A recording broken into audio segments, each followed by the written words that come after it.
नमस्कार. तुम्हाला सुद्धा असं रसग्रहण लिहायचंय 3 मुद्द्यांमध्ये आणि एकदम प्रॉपर वे मध्ये, पण लिहिताना अजून पण प्रॉब्लेम येतोय आणि त्यात आपण गोल ठेवलं होतं लँग्वेजचं 70+. मग आता हे अचीव कसं करायचं ते 1 बाय 1 समजून घेऊया. आता आजचा सगळ्यात महत्त्वाचा विषय असणार आहे तो म्हणजे रसग्रहण नक्की लिहायचं कसं, आणि एंडिंगला तुमच्यासाठी एक सरप्राईज असेल. व्हिडिओ एंड पर्यंत नक्की बघतात. बघा, रसग्रहण कुठं पडतं तर पद्य विभागामध्ये पडणार आहे. पद्य विभाग एकूण 16 गुणांसाठी असणार आहे आणि बोर्डमध्ये आपण त्याला 25 मिनिटं देणार आहोत.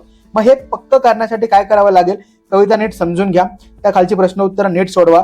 कविता कशाबद्दल आहे, कवितेतून कोणता संदेश मिळतो, कविता कोणत्या प्रकारची आहे, कवितेची भाषा शैली कोणती आहे, हे 4 मुद्दे जर तुम्ही पक्के केले ना तर तुमची प्रत्येक कविता ही बेस्टच होऊन जाईल आणि हे मार्क पक्के होऊन जातील. आता रसग्रहण करताना 3 मुद्दे लिहावे लागतात. पहिला येतो आशय सौंदर्य, ज्यामध्ये कवी आणि कवितेचं नाव लिहावं लागतं.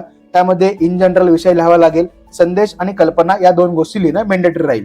नंतर काव्य सौंदर्यामध्ये जी ओळ दिली त्या ओळीचा अर्थ लिहावा लागेल, प्लस त्या ओळीतून तुम्हाला कुठला संदेश मिळाला ते लिहावं लागेल. आणि एंडिंगला भाषिक वैशिष्ट्य लिहिणं गरजेचं राहतील. आता महत्वाचा प्रश्न काय, तुम्हाला ओळीचा अर्थ लिहिणं एकदम सोपं वाटतं, तुम्ही लिहू शकता, पण हे 2 मुद्दे हे लिहिण्यासाठी पुस्तकी भाषा वापरावी लागेल. मग आता तुमच्यासाठी एक महत्वाची गोष्ट केलेली आहे. बघा, सगळ्या कविता तुम्हाला दिसतात, प्रत्येक कवितेमधले कवीचं नाव लिहिलेलं आहे, कवितेचं नाव लिहिलंय, आशय सौंदर्य कुठले आहेत, भाषिक वैशिष्ट्य कुठले आहेत, सगळं लिहून ठेवलेलं आहे प्रत्येक कवितेसाठी.